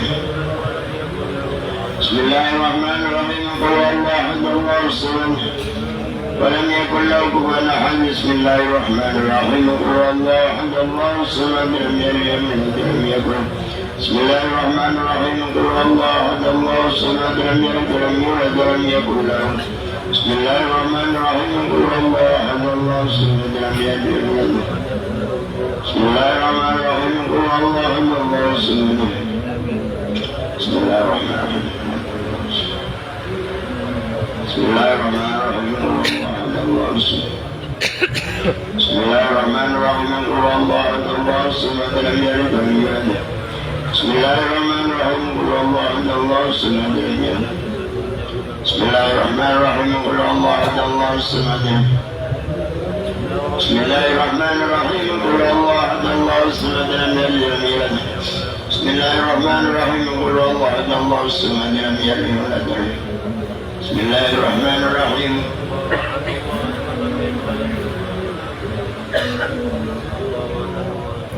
بسم الله الرحمن الرحيم قل هو الله أحد الله الصمد لم يلد ولم يولد ولم يكن له بسم الله الرحمن الرحيم قل هو الله أحد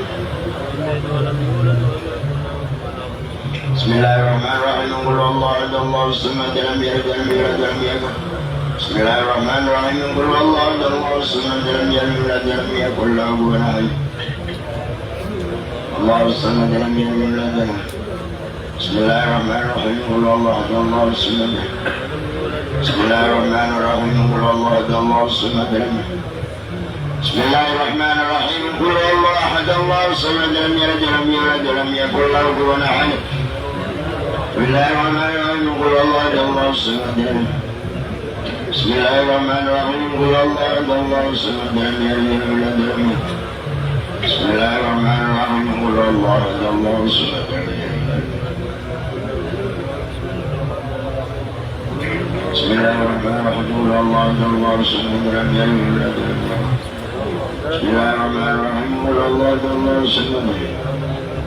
Bismillahirrahmanirrahim. Qul huwallahu ahad, Allahu samad. Bismillahirrahmanirrahim. Qul huwallahu ahad, Allahu samad. Bismillahirrahmanirrahim. Qul huwallahu ahad, Allahu samad, lam yalid walam yulad, walam yakul lahu kufuwan ahad. Bismillahirrahmanirrahim. Qul huwallahu ahad, Allahu samad, lam yalid walam yulad, walam yakul lahu kufuwan ahad. Bismillahirrahmanirrahim. Qul huwallahu ahad. Bismillahirrahmanirrahim. Qul huwallahu ahad, Allahu samad.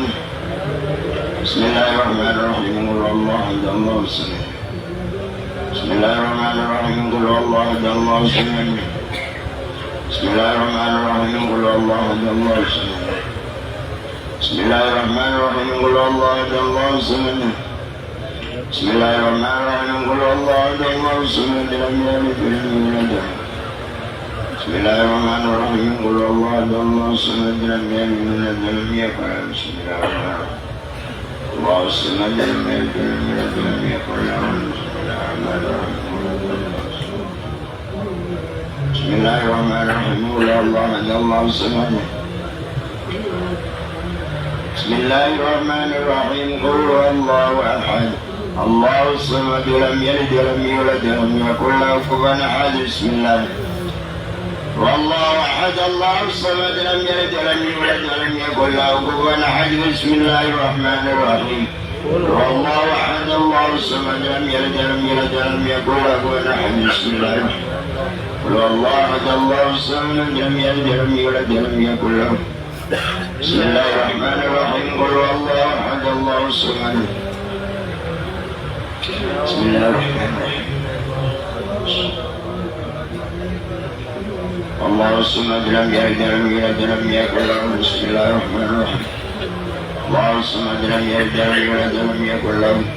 Bismillahirrahmanirrahim. Qul huwallahu ahad, Allahu samad, lam yalid walam yulad, walam yakul lahu kufuwan ahad. Bismillahirrahmanirrahim. Qul huwallahu ahad, Allahu samad, lam yalid. Bismillahirrahmanirrahim. Qul huwallahu ahad, Allahu samad, lam yalid walam yulad, walam yakul lahu. Bismillahirrahmanirrahim. Qul huwallahu ahad, Allahu samad. Allahu samad, lam yalid walam yulad, walam yakul lahu kufuwan ahad. Bismillahirrahmanirrahim. Qul huwallahu ahad, Allahu samad. Bismillahirrahmanirrahim. Qul huwallahu ahad, Allahu samad, lam yalid. Bismillahirrahmanirrahim. Qul huwallahu ahad, Allahu samad. Allahu samad, lam yalid walam yulad, walam yakul lahu. Bismillahirrahmanirrahim. Allahu samad, lam yalid walam yulad, walam yakul lahu kufuwan ahad. Bismillahirrahmanirrahim. Lam yalid walam yulad, walam yakul lahu. Allahu samad, lam yalid walam yulad, walam yakul lahu. Bismillahirrahmanirrahim. La ilaha illallah, wallahu akbar, walillahil hamd. Sallallahu wa malaikatuhu ala nabiyil ummi wa ala alihi wa alaihi salam wa rahmatullahi wa barakatuh. Sallallahu wa malaikatuhu ala nabiyil ummi wa ala alihi wa alaihi salam wa rahmatullahi wa barakatuh. Sallallahu wa malaikatuhu ala nabiyil ummi wa ala alihi wa alaihi salam wa rahmatullahi wa barakatuh. Sallallahu wa malaikatuhu ala nabiyil ummi wa ala alihi wa alaihi salam wa rahmatullahi wa barakatuh.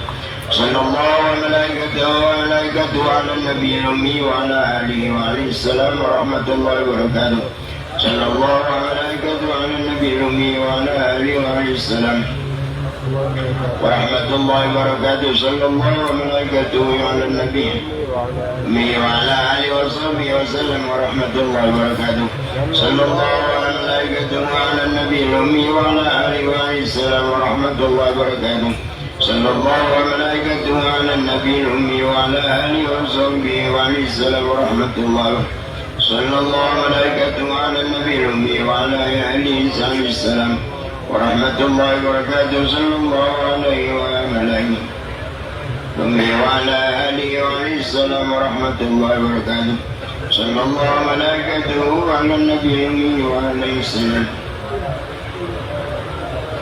صلى الله وملائكته على النبي الأمي وعلى آله وعليه السلام ورحمة الله وبركاته صلى الله وملائكته على النبي الأمي وعليه السلام وعليه السلام ورحمة الله وبركاته صلى الله وملائكته صلى الله وملائكته على النبي الأمي وعلى آله وعليه السلام ورحمة الله صلى الله وملائكته على النبي الأمي وعلى آله السلام ورحمة الله صلى الله عليه وسلم وعلى آله وعلى السلام صلى الله وملائكته على النبي الأمي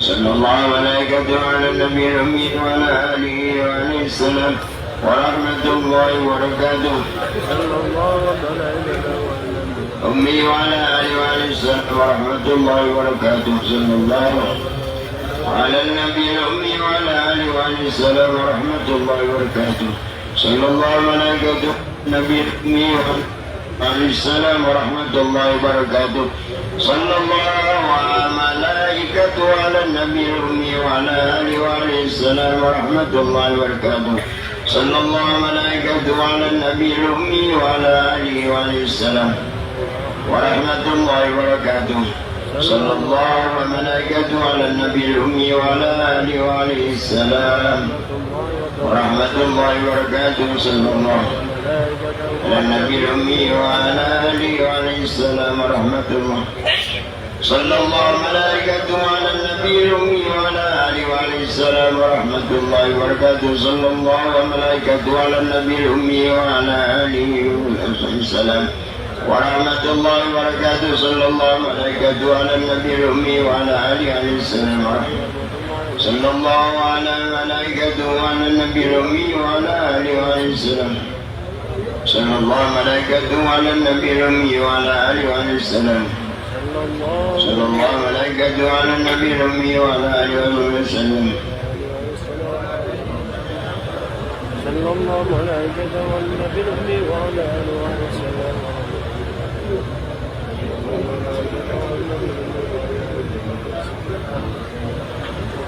صلى الله ملائكته على النبي الأمي وعلى آله وعليه السلام ورحمة الله صلى الله وملائكته على النبي الأمي وعلى آله وعليه السلام ورحمة الله صلى الله وملائكته على النبي الأمي وعلى آله وعليه السلام ورحمة الله وبركاته صلى الله على آله وصلى الله وملائكته على النبي الأمي وعلى آله وعليه السلام ورحمة صلى الله وملائكته على النبي الأمي وعلى آله وعليه السلام صلى الله وملائكته على النبي الأمي وعلى آله السلام ورحمة الله صلى الله وملائكته على النبي الأمي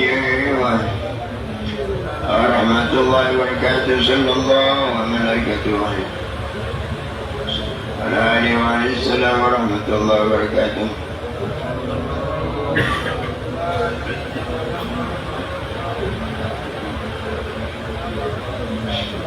بسم الله الرحمن الرحيم اللهم إني أسألك بوجهك الكريم وجودك القديم وباسمك الأعظم أن تصلي على سيدنا محمد وأن تغفر لنا ولوالدينا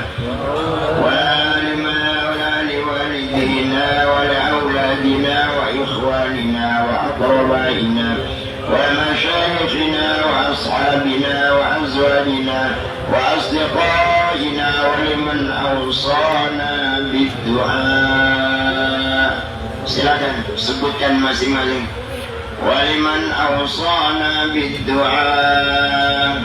Orang-orang yang pesan untuk didoakan saat wukuf. Silakan. Doakan.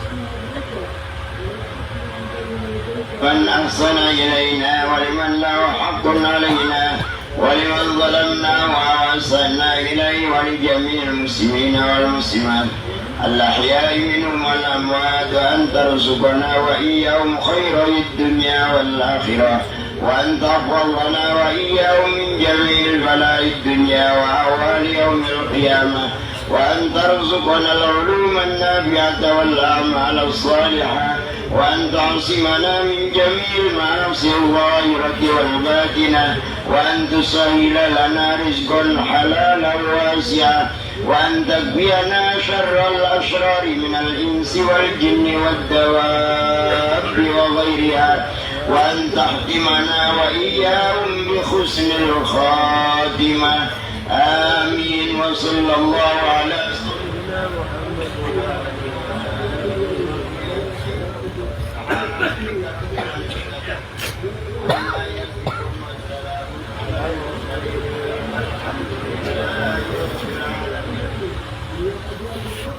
لا إله إلا الله وحده لا شريك له له الملك وله الحمد يحيي ويميت وهو حي لا يموت بيده الخير وهو على كل شيء قدير. اللهم اجعل في قلبي نورا وفي سمعي نورا وفي بصري نورا وفي لساني نورا وعن يميني نورا وعن يساري نورا ومن فوقي نورا ومن أمامي نورا ومن خلفي نورا. اللهم اشرح لي صدري ويسر لي أمري. اللهم لك الحمد كالذي نقول خيرا مما نقول. اللهم لك صلاتي ونسكي ومحياي ومماتي وإليك مآبي وإليك ثوابي. اللهم إني أعوذ بك من وساوس الصدر وشتات الأمر وعذاب القبر. اللهم إني أعوذ بك من شر ما يلج في الليل ومن شر ما يلج في النهار وشر ما تهب به الرياح ومن شر بوائق الدار. اللهم إني أعوذ بك من تحول عافيتك وفجاءة نقامتك وجميع سخطك. اللهم اهدنا بالهدى واغفر لنا في الآخرة والأولى يا خير مقصود وأسنى منزول به وأكرم مسؤول. ما لدي أعطنا العيشة أفضل ما أعطيت أحدا من خلقك وحجاج بيتك يا أرحم الراحمين. اللهم يا رفيع الدرجات ومنزل البركات ويا فاطر الأراضين والسماوات ضجت إليك الأصوات بسنوف اللغة. يسألونك الأصوات بسنوف اللغة يسألونك الحاجات وحاجتي ألا تنساني في دار البلاء إذ نسياني أهل الدنيا. اللهم إنك تسمع كلامنا وترى مكاننا وتعلم سرنا وعلانيتنا ولا يخفى عليك شيء من أمرنا. أنا البائس الفقير المستغيث المستجير الرجل المشرك المعترف بذنبه. أسألك مسألة المسكين والداهر إليك ابتهال المذنب الذليل وأدعوك دعاء الخائف المريض من خضعت لك ركبته وفاضت لك عبرته ودل لك جسده ورغم لك أنفه اللهم لا تجعل بدعائك رب شقيا وكن بنا رؤوفا رحيما يا خير المسؤولين وأكرم المعطين. اللهم إنك جعلت لكل ضيف قرا ونحن أجيافك فاجعل قرانا منك الجنة. اللهم إن لكل وقت جائزة ولكل سائر كرامة ولكل سائل عطية ولكل راج ثوابا ولكل ملتمس لما عندك جزاء ولكل مسترحم رحمة ولكل راغب إليك زلفى. واجعل بلدتنا إندونيسيا بلدة آمنة مطمئنة وسائر بلاد بلدان المسلمين. اللهم ادفع عنا الغلاء والبلاء والوباء والفحشاء والمنكر والبغي والسيوف المختلفة والشدائد والمحن ما ظهر منها وما بطن من بلدنا إندونيسيا خاصة ومن بلدان المسلمين عامة إنك على كل شيء قدير. اللهم اجعل قريتنا جوبرة هذا قرية آمنا مطمئنة وسائر قريته في خواشي جوبرة. اللهم اغفر لنا ولإخواننا الذين سبقونا بالإيمان ولا تجعل في قلوبنا غلا للذين آمنوا ربنا إنك رؤوف رحيم. ربنا ظلمنا أنفسنا وإن لم تغفر لنا وترحمنا لنكونن من الخاسرين. ربنا هب لنا من أزواجنا وذرياتنا قرة أعين واجعلنا للمتقين إماما. ربنا آتنا في الدنيا حسنة وفي الآخرة حسنة وقنا عذاب النار وادخلنا الجنة مع الأبرار يا عزيز يا غفار يا رب العالمين. وصلى الله على سيدنا ومولانا محمد والحمد لله رب العالمين. Ya Allah, tidak ada Tuhan selain Allah yang Maha Esa, tiada sekutu bagimu. Baginya untuknya segala kerajaan dan baginya semua pujian. Dia yang menghidupkan dan dia yang mematikan dan dia yang maha hidup lagi kekal. Di tangannya lah segala kebajikan dan dia maha kuasa segala sesuatu. Ya Allah, jadikan cahaya terang di kalbuku, di pendengaranku, di penglihatan lidahku, di sisi kanan dan kiriku, di atas dan kiriku. Lapangkanlah dadaku dan mudahkanlah segala urusanku. Ya Allah, hanya untukmu lah segala puji seperti yang kami ucapkan, bahkan yang lebih baik dari yang kami ucapkan. Ya Allah, hanya untukmu salatku, ibadahku, hidupku, matiku pada Engkau, kepulanganku dan kepada Engkau apulalah tumpuan harapanku. Ya Allah, aku berlindung padamu dari segala was-was dalam dada, kacau balau segala urusan, dan dari siksa kubur. Ya Allah, aku berlindung padamu dari kejahatan yang menyelinap di gelap malam, dari kejahatan di waktu siang hari, dan dari kejahatan yang dihembuskan angin, serta dari kejahatan bencana masa. Ya Allah, aku berlindung kepadamu dari perubahan kesehatan pemberianmu, dan dari dahsyatnya siksamu, dan dari segala murkamu. Ya Allah, tunjukkanlah aku dengan petunjuk Al-Quran. Ampunilah dosaku di dunia dan di akhirat. Ya Allah, Engkaulah sebaik-baik tempat untuk meminta. Wa sallallahu ala sayyidina Muhammadin walhamdulillahi rabbil alamin. Al-Fatihah.